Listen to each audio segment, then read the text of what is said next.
Welcome to Talking Heads on USA Global TV, starring the one and only wonderful Dr. JACALYN. It's a prestigious place where world-class influencers and experts meet, and where you'll find the most trusted advisors and coaches for all things in life and business. Visit usaglobaltv.com to sign up for our newsletter, get the value you need, and be first in line to learn about events and giveaways and other valuable content. Connect with us. Email Dr. JACALYN at usaglobaltv.com to talk about how you can become part of USA Global TV. That's USA Global TV, where the doctor is always in. Hello and welcome to USA Global TV, and hello to our friends listening on Business Talk Radio. I'm Dr. JACALYN Kerbeck, and our show today is Talking Heads. If you are joining us for the first time, you may be wondering, what is a talking head? A talking head is an expert in his or her field. We have a team of people from around the world who come and have their own 30-minute show, which is just about to take place now, and they share their expertise and knowledge to help make us better personally and professionally.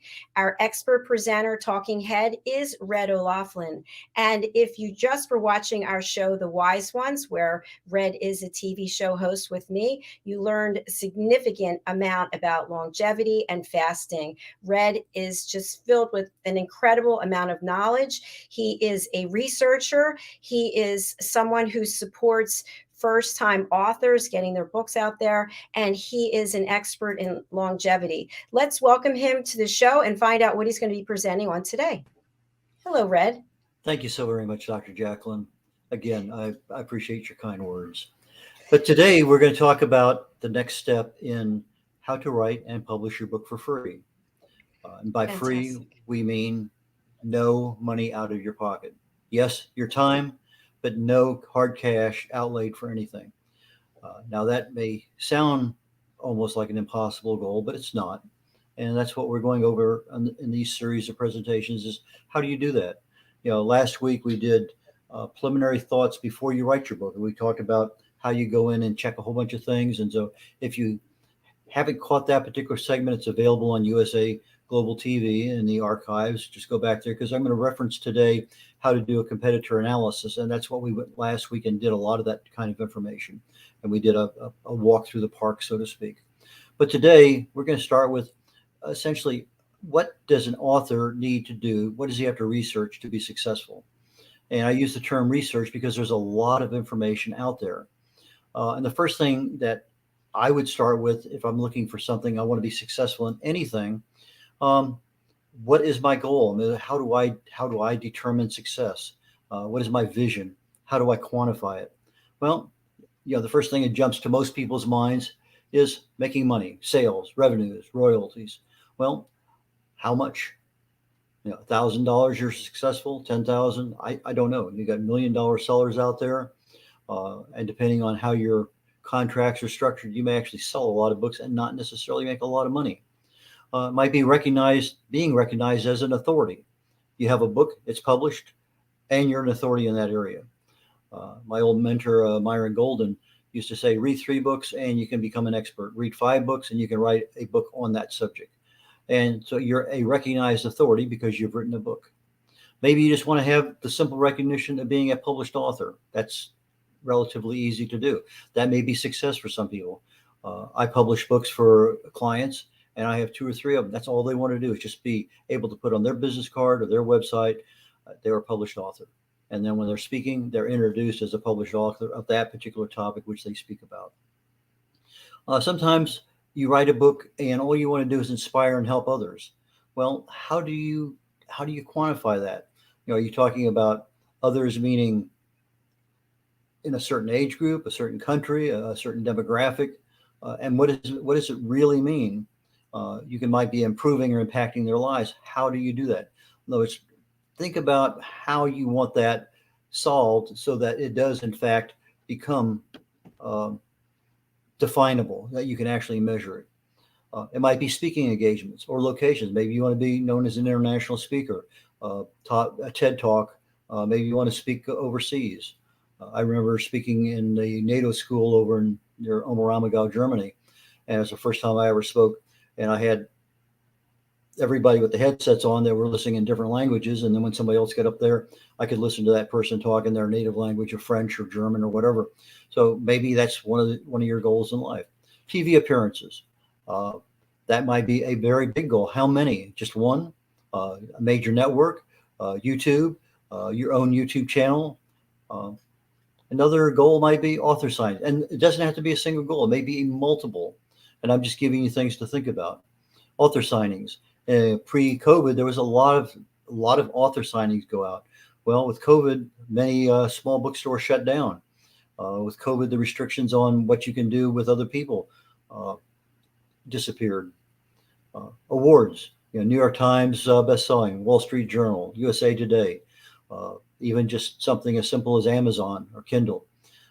You can become a best-selling author. You can become an award-winning author.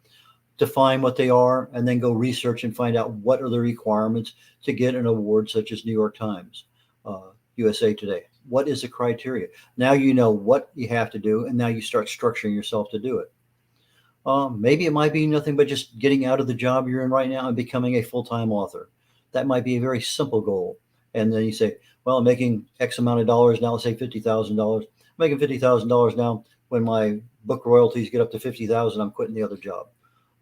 Maybe you want to get up to 100,000 so you don't have to worry about that other 50. But anyway, that might very well be one. You might want to become writing a book and have a writing career. Maybe it's the first book just gets you started on a series. But is this a one and done, and that's going to be your success? Know that ahead of time, because if you're not really sure of what you want, you get done and they say, well, maybe I should write another book. I don't know. Maybe you're writing the book because you have a personal passion for something. My personal passion is health and wellness, primarily longevity. So if I can help somebody address issues, to me, I am impacting their lives with information. I'm not a doctor. I'm not a pharmacologist. I'm a researcher, and I use my chemical background to research the human body at the cellular level. So my passion, my personal passion, is in the area of health and wellness. If you viewed our last session with Dr. JACALYN and I, we just off the cuff talked about fasting and several other things. But that is something that I feel strongly about. So I write my books in that, I speak on that, and that's one of the reasons I'm here. But another thing that I do is I help people get their books published. So it might be a side gig, which it started out that way, or it might be the fact that I want to go and have a full-time job as a writer and author. So you may want to be traditionally published or self-published. Know what you want up front. I have a very good friend of mine who wrote a book about Vietnam, where his experiences were. The book's been done for a number of years. He had an agent that fell through. He's now been promised to be published by a university here in Texas. I can't remember which. I think it's Texas Tech. I'm not positive. But that's his goal. That's what he has. That's a measurable metric that he has. He wants to be traditionally published. And he's taken the time doing the money and everything else. Some people just want to have dedicated fans. Others want to become a household name. Maybe there's such a thing as critical acclaim. Sometimes we just want to share ourselves. We have something that's a solution for a lot of people. Maybe you have a very, very simple way of getting on the first page of Google. I don't know. But sometimes we just want to share our experiences, and that may be the goal. But how do you measure when you've accomplished that? Some people want to get a publishing advance. I want $1 million. $5,000 might be just as good. But publishing advances are nice. Maybe you want the movie rights. And I'm going to talk a little bit about that at the very end of today's session, because there's a well-known failure that ended up as a movie. And we're going to talk just a little bit about that, because sometimes failures are just as important as successes. Because if you know how to fail, then you know what's wrong. I used to teach a course for prospective commanding officers and executive officers in the Navy. And one of the first courses I gave was, how can you get yourself fired? If you don't know what's at risk, then you can't blame yourself for never, ever knowing down the road. So know what it takes to get fired so you're not doing it. Now, what do other people consider to be success?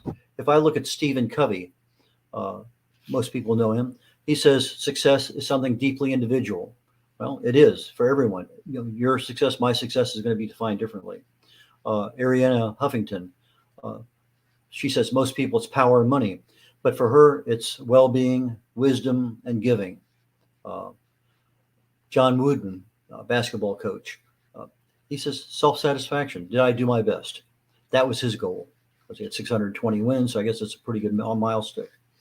Tony Hsieh, who is the CEO of Zappos, he says living with your values, delivering happiness. To him, if he can do that as an author, or do that as his goal. These are not always goals as authors. But I wanted to say, what is success in other people's lives? Because whether you're a success as a TV personality, a football player, or an author, you have to have, what are you measuring, and why do you want to get there? Maya Angelou, her definition of success is enjoying what she's doing. Winston Churchill, very succinctly, being relentless. Never, never, never, never, never, never give up, being relentless.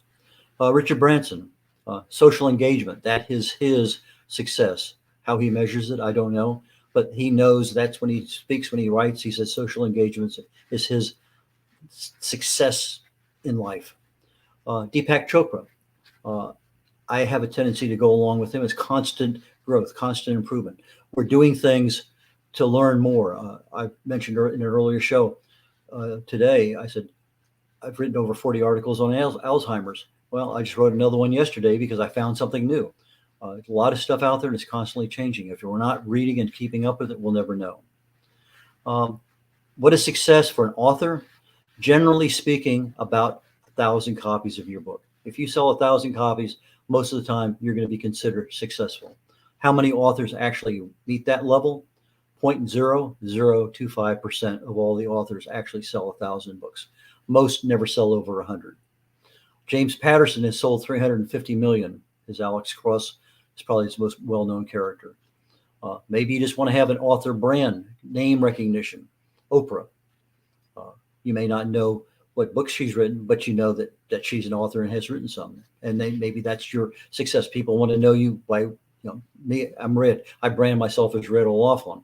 So, and it may just be a character recognition. You have a character that people just can't get rid of. They can't wait for it to come back out again. James Bond, for instance. But you have to research everything, because if you don't research it, you won't know where you're going. So the first part of researching is, how do you connect with your audience? Who is your audience? How do you find your audience? How do they find you?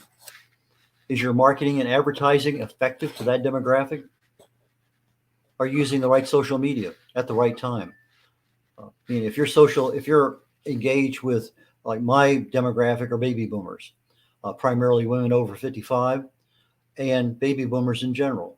If I am not catching the right social media that they're on so they can see my post on a daily basis, I'm not posting at the same time they're looking. But again, research. They'll tell you who's on Pinterest in the mornings, in the afternoons, who's on Instagram, where's the value on YouTube. There's a lot of things out there for the genre that you're writing in. And if you don't know that particular genre does very well, maybe romance does better in Pinterest or Instagram than it does in LinkedIn, then go to where the people are. You have to know who those are. And you have to be on the right social media. It's just part of your marketing platform. And then, how does your audience judge your book? Talk to people, get some feedback. That's a good way. Are they people that can't wait for your next book to come out, or are they sending you comments saying, hey, on page 31, you had a misspelling? You never want to have that. That's just never the right thing to do. And looking at thought something was happening here with my computer, and it's not. What other things should you be reaching? You want to get into a writing career. Are you going to write one book or a series of books? We talked about that briefly. The book title and subtitle is a big thing. I'll touch base on that one here shortly. Because if you're going to be in a writing career, it's going to be a business, not a hobby. You have to know the taxation aspects of it. What is taxable, what isn't, what records you have to keep. Do you need a franchise license, sales tax license, lots and lots and lots of things. As a publisher, anytime I touch my fingers to a keyboard when I'm working with somebody, that to me is a taxable expense. When I'm giving advice as a consultant, no, that's not taxable. So I have to keep track of both of those with regard to my time and my income. Travel. is that something that you're opposed to? If you're just going to stay at home, if that is required for your job, are you willing to do it? So travel is a big one. What kind of we talked briefly about online presence. Is online presence something that you don't want to be in front of a camera? Well, how many other people are not in front of a camera? Are they successful? You can be successful and just read or put your information up there. You don't physically have to have a talking head presence on a video, but it helps. What writers groups do you belong to? If you're going to be a professional in this area and you're going to be successful, how are other people that you know? I mean, I belong to 2 different writing, actually probably more than that. I belong to more than a couple different writing groups. And those writing groups, we spend a lot of time on improving ourselves. I just spent last 6 weeks learning how to write better fiction. I'm not a fiction writer, but there's several things in fiction that, as we talk about how to become a successful fiction writer, apply to the nonfiction world. And so I'm sitting there, I'm taking notes, and I'm learning more about what's going on. If you don't know how to do videos, maybe that's what you need. People find out who can help you and where that help can be best used for your goal. If you don't know, then do a little research and find out. But research is going to be the key to everything you have. Do you have a mentor? You may have one. Maybe your mentor is the talking heads part of USA Global TV. You go in there and you find somebody who has the expertise that you want, and you follow them. You buy their books, you buy their videos, whatever it may happen to be. You may not actually have a mentor you talk to all the time, but there's just so much information out there on Google and YouTube that it's almost impossible not to find a mentor. Do you need a website? Probably. Do you have a website? Is it going to be in your name? Are you branding your name? Or are you branding the book's name? If you're only going to write one book, maybe it's best to have it. Maybe it's better to have yourself incorporated so that you can now have the website listed as your company name. Again, research. What do other people do? Are they researching? Are they branding themselves as like Dr. JACALYN LLC, a corporation? My particular company is MRO Global LLC, but I don't use that name. I brand myself as Red O'Laughlin. But those things are part of it. Do you have a launch team? We look at books that are coming out. The book is written. Don't wait till the very last minute to decide, okay, now I need to get my marketing done. When that first page starts to be outlined, you should be outlining your marketing plan at the same time. So as you look at how you're going to release your books, who's launching it? Is it a virtual launch, in-person launch? Who's your launch team? Do you have beta readers for that? Just a lot of different things there. Maybe you want to start a book club. Maybe the topic that you have might fit well for a church environment. And maybe there's a church group there that you can form a book club, and then there's things that can be done. What are your expectations as a writer? If you're going to be successful, write those down. If you're going to be writing 30 minutes a day, 10 minutes a day, whatever it is, write them down. What investment? Now, we're talking in this particular series about how to write and publish a book for free. But in reality, do you need other software? Do you need a bigger printer? Do you need editing help, proofing help, press releases? There's a lot of things. How much are you going to spend? Because if you're spending $1,000 up front for everything, you have to make $1,000 in actual profits to at least break even. So if you have to buy an ISBN, it's $125 or whatever it's going for now. I'm not even sure. You have to know that up front, because that's part of that expense. Now with Amazon, you can get a free ISBN. There's a lot of issues with that we'll talk about way down the road. How do you control distractions? If you're going to close the door, does the family know, okay, that half hour is mom's or dad's time to write? And then how persistent are you? Are you there 6 days a week, 7 days a week, 5 days, whatever it is? Have that dedication to be on that same schedule. I mentioned marketing. If you don't know about marketing, you need to become, there's so many YouTubes out there. There's so much stuff on Google. It's almost impossible. I mean, that used to be an area I say I need skills developed. I still do, but I know far more about it now than I did 2 years ago, pre-COVID, because I've had to force myself into we're now in the video realm more so than in networking in person. And metrics, how are you actually going to track everything? Are you tracking the royalties? Are you tracking your royalties against expenses? How are you tracking everything? The number of appearances? Make sure you have a spreadsheet, something that can track all that information. Research. Who's your competition? This is one we went over last week in detail, actually looking at some of the stuff on Amazon. How often do they publish books? What do they charge for their books? How big are their books? How many pages? What size are their books? Are they all hardback, audiobooks? What are their prices? Lots and lots and lots of stuff out there. You can bring up the table of contents for a competitor's book. What in their books are they covering that you're not covering? What are you covering that they are not covering? What value are you adding? There's just a lot of stuff there that really and truly is just magnificent information, just amazing information. If you just spend a little bit of time. My battery is running down. That's what happened a minute ago. Okay. Now I understand. Okay, fantastic. Where was I at? Okay, books. What size are their books? What does their covers look like? If you look at the top 25 covers for that particular genre, let's say you're writing in sci-fi, what are the top 25 covers for sci-fi? Your book cover should look just like theirs. Now, you can get a free book cover on Kindle and a free book cover on Amazon. It may not look exactly like it, but again, it's free. You get started. You make some money. Maybe you invest in a designer and get a better cover.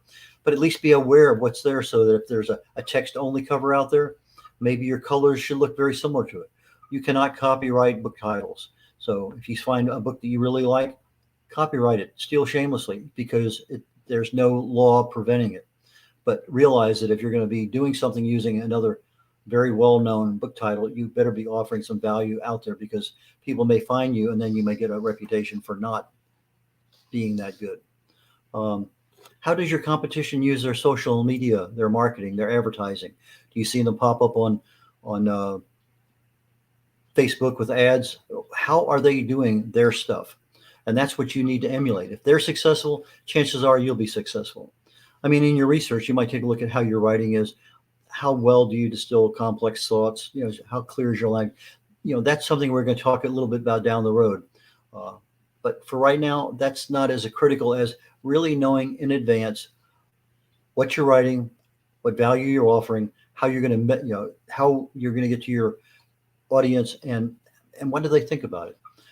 I have a little thing here I'm going to read from that talks about a particular movie. I mentioned failures earlier. There's some very well-known failures. Chicken Soup for the Soul, for a lot of different. When you listen to them talk about how many publishers turned them down, it's unbelievable. But major success. There's a book out there, The Girl with the Dragon Tattoo. The guy wrote 3 books, a couple 300,000 words each book, and then he died before any of them were published. And then there's been some people taking him over. But the original translation from Danish into English was The Man Who Hates Women. And they changed the title to The Girl with the Dragon Tattoo. Sold unbelievable number of copies with that title. So look at why other people failed. There may be something simple that changing the title is a way of doing it. A movie that I saw and then I had to go out and buy the book called The Martian by Andy Weir. It's about a space explorer who was accidentally left on the planet Mars. And I thought the book was far better than the movie, which most of them are. I think the only book I've ever read that went almost exclusively to the movie word for word was The Right Stuff. But regardless, he kept everything in there as accurate as scientifically possible. But he wrote this book, and it wasn't published. Not this particular book, but he wrote a book. He didn't have an agent. He had no traction, didn't know what to do. So he returned to his regular job as a software programmer, made some decent money. He kept writing. He started writing 3 different chronicles, so to speak. The Martian was one of them. Then he started publishing bits and pieces of it. No mainstream appeal. Was scientific, as I mentioned, scientifically accurate. He thought the niche was too small for nerds only. Of the different projects, the feedback he was getting was continuous, just getting a lot of stuff back. We like this. He was getting feedback from his audience. So he started publishing it on his website. He had requests for ebook formats. Then he started really taking into account everything that was there. Before long, he became a bestseller in science fiction. He got the attention of a publisher, then ended up with an agent, then got a movie deal. But go to the author's websites, see what personal story they have. There's things that have happened to them that, hey, I don't mind sharing my failure with you. If I had known this, I would have saved 5 years, 10 years. If I had done this, I would have saved $20,000. Lots of things are out there. So study the failures, research those as much as the success.